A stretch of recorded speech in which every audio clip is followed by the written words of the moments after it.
그 시즌 1이 굉장히 큰 파장을 일으키고 그 큰 이슈가 됐는데 사실 그 좋은 평가도 받았지만 이면에는 좀 일부 영상이 너무 자극적이지 않았냐는 좀 그런 비판도 없지 않았는데요. 사실 그때도 이제 PD님께서 그렇게 표현할 수밖에 없는 이유에 대해서 잘 설명을 해주시긴 했는데 아무래도 이제 시즌 2를 만드시면서 그런 비판이 있던 만큼 좀 그런 표현 수위나 표현하는 방법 등에 대해서도 고민을 좀 하셨을 것 같은데 좀 그런 부분에서는 어떤 부분에서 신경을 쓰셨는지 궁금합니다. 제가 잠시만요. 핸드폰을 열어서 제가 저장해 놓은 문구가 있는데 그걸 한 번만 좀 읽어볼게요. JMS에서 저를 보호자 동영상이라는 동영상을 공개한 것을 이유로 해서 고소를 한 적이 있었습니다. 그래서 실제로 검찰까지 송치가 돼서 조사를 받고 나왔는데요. 근데 그 사건이 불기소로 일단 정리가 됐습니다. 그럼에도 불구하고 당연히 JMS 측은 항고를 했고요. 항고에 대한 결정문에 제가 그간 하고 싶었지만 얘기하지 않았던 내용을 그 검찰이 인정한 내용이 있었어요. 뭐였냐? 피의자 조성현이 제보받은 영상 중에는 더 선정적으로 보이는 영상이 있었음에도 방송에 내보내지 않은 점들을 비춰볼 때 항고인의 주장은 이유 없다. 어느 정도로 저희가 이 수위를 조절하는 것이 적절한 것인가에 대한 고민을 참 많이 하게 되죠.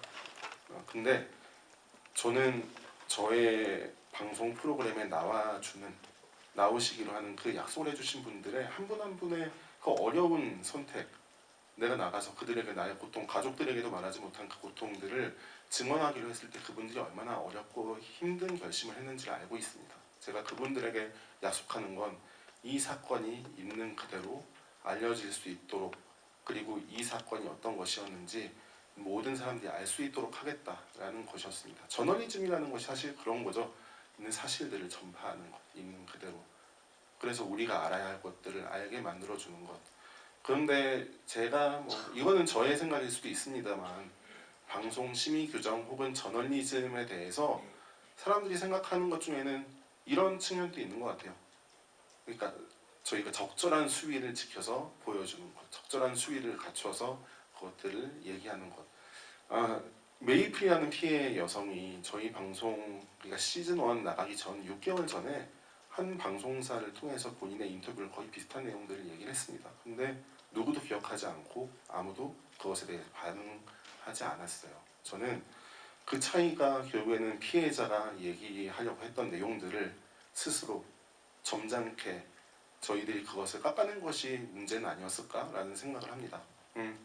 말이 길어졌지만 선정성이라는 측면에 대한 해석 여러 가지가 있을 수 있죠. 다행스럽게도 시즌 2는 어떤 성적인 피해나 이런 것들에 집중하진 않았습니다. 그런 것보다는 오히려 구조적인 문제 그리고 다른 이야기들에 집중했기 때문에 그것이 만약에 너무 보기 힘들고 힘드셨던 분들께는 오히려 그냥 조금 더 편히 접근할 수 있는 내용이 될 거라고 생각해요. 하지만 또 다른 식의 어떤 받아들이고 보기 힘든 내용들이 있을 거라고 생각합니다. 하지만 저는 그것을 있는 그대로 보여주기 위해서 노력했습니다. 왜냐하면 그것이 제가 해야 할 일이라고 생각하고 저에게 자신의 힘든 이야기들을 들려주신 생존자분들과의 약속이었기 때문에 그렇습니다. 네, 고맙습니다.